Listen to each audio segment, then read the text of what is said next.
and bishop d3. So the trade of pawns on move 10 created what we call the orthodox exchange formation. d4 plus e3 versus d5 plus c6. White is carrying out a well-known strategy called the minority attack. And this is going to be covered later on. What you need to appreciate here is that he intends to play b4, b5, and b captures c6 to create targets on not only b6 but also d5. Black responded with b5. So, bam. This is a counter strategy well known to masters.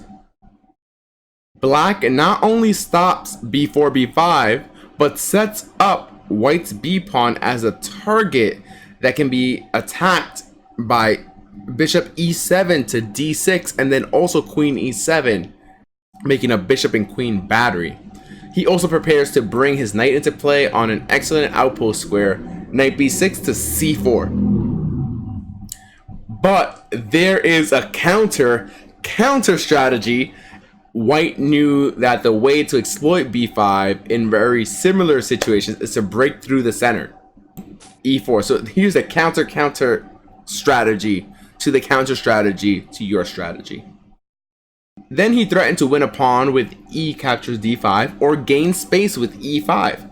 The natural d captures e4, knight captures e4 favors white after bishop to e7, rook a d1, a captures b4, a captures b4, knight f6, and then the strong knight e5 exclam. So if you want to see that line, you can do it on your own time. Pause the video, see that position out. Again, this is not the scope of our class. However, this is a rare case when black has a strong response to the e3, e4 plan. And it lies in the stunning c5. So not only do they have a strategy, they have a counter strategy. And then they have a counter strategy. But this is the counter strategy. And this is what makes chess so exciting. Strategy inception. And you thought pawn play was dull? If it were black's move, he could choose among 4 pawn takes pawn captures. Instead, it's white's turn, and he has the choice of 4 captures with his pawns. But it is the threat of c4, 17, c4, and d captures e4 winning a piece that take precedence. White can't afford knight captures d5 on move 17, c4, or he cannot allow e captures d5, c4, or d captures c5, d captures e4, and doesn't like bishop captures b5 because then d captures e4. So he opted for e5, gaining space, and then c4. And then he has to play queen b2 to keep material. But it wasn't positionally equal because now he plays a stunning shot. Bishop e2, and now bishop captures e5. This is like crazy sauce right here, right? And this is the idea because the black has a very strong passer. So bishop captures e5 here, goes back, so we have to keep the piece, right? Knight captures b5, 97, rook to e1, rook f to e1, and it's looking kind of nice, if you will. Black has a strong passer and the 2 bishops and targets d4 and b4. His edge grew right after rook captures e1, rook captures e1, queen b6, a4, bishop c6 takes, rook takes. So his edge grew, and he basically won after this. After b captures c4, rook captures a5, he starts just winning because of the pawn play. And this is a well-known master trick. Look at that.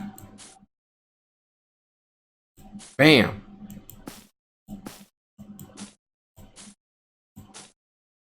And he has a very, very strong passer.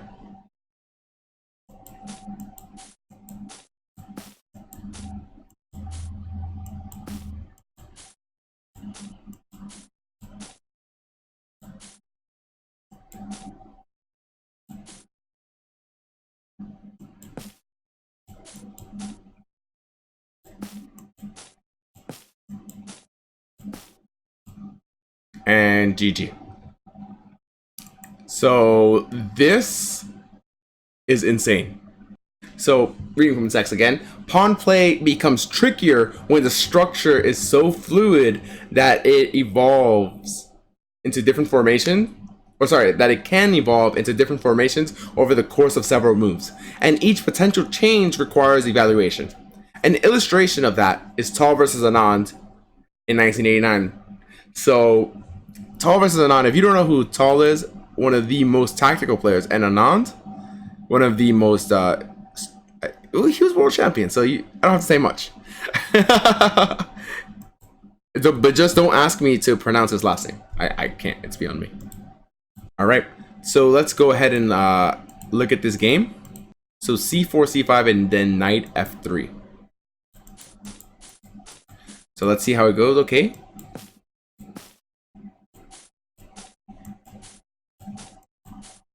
Then the little fianchetto, the double fianchetto tech. I think they're adopting that into the new world championships. They all have to do the double fianchetto or they lose points. That's what I heard. Okay. So let's actually go back a little bit. Okay. Let's just stop here. White's center is about to come under attack from knight f5. He can obtain a slight edge with d5, particularly since knight f5, e4, knight d4, knight b5 trades pieces favorably. Now another sideline is that after knight captures b5, bishop captures g7, a captures b5, makes a7 a target for the rooks. But he made a mistake with queen to d3. And queen to d3 is actually a very, very, very bad move. And black made a good structural change.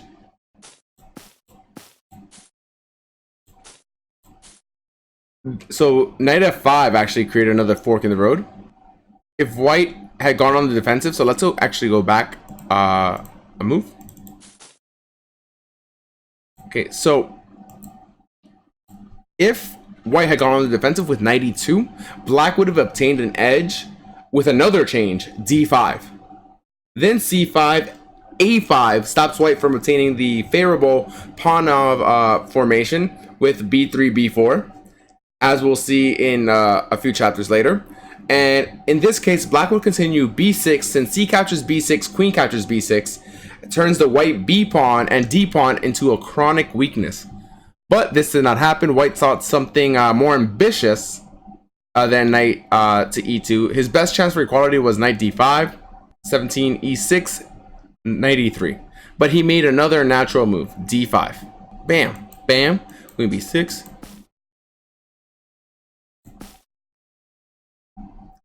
So knight captures b2 and then e5. Black could secure a solid position with no serious losing chances after a5, since a4, a5 is stopped and the b3 pawn can become a target. But white could try for some counterbalancing pressure against e7. So look at the play. The pawn structure tells you where to attack. b3 is weak. If you play a5, now that weakens and makes the b3 pawn a backwards pawn. A backwards pawn basically says it's a weak pawn because if you push it, something can take it and gain a really, really good position out of it.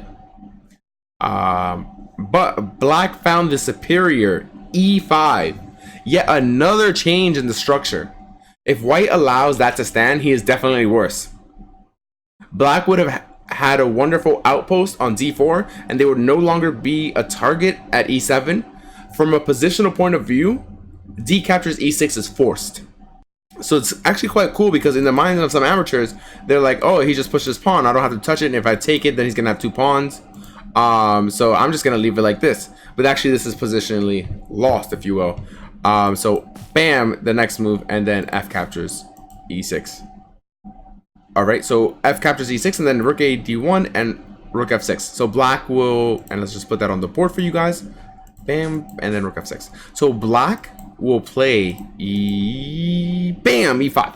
And his pressure on the F file trumps the weakness of his center pawns or the hole at D5. If G4, Knight H4, and it's very grim for white. Black's advantage becomes apparent after the 22 Rook D2. So let's see his edge. So let's finish the game. E5, queen check, whatever. Moves. And you don't really want to trade queens. It's going to destroy your pawn structure, and we're learning about pawns, so we're not going to do that. Not right now. Okay, now we can, you know, trade some pawns. And just from his advantage with the pawn play, it just steamrolls. So this is how the game went.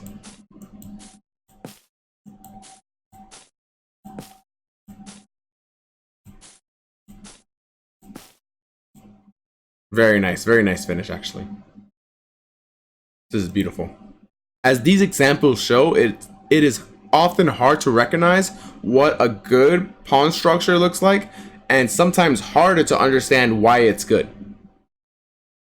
So in this book and in this series, we're going to explore 12 basic structures and several related formations to seek answers. But before we start, there are a few warnings. First, many pawn structures that you encounter are messy. They won't fit neatly into the classifications you'll find on these pages, and you'll have to deal with them the way you would any strange middle game. You have to figure it out. The pawn structure is actually becoming one of my favorite topics to talk about because it's so dynamic. You can win the game, you can lose the game so easily, so it's like amazing information. It's like the information that I was never taught. And now I'm sharing with you guys. So thank you guys for being here.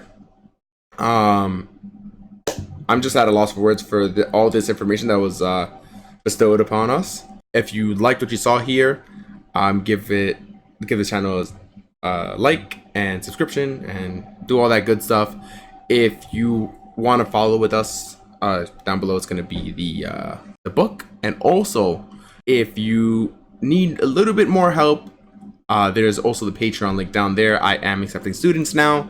And thank you for your time, and I'll see you in the next one. Yo, play me a beat.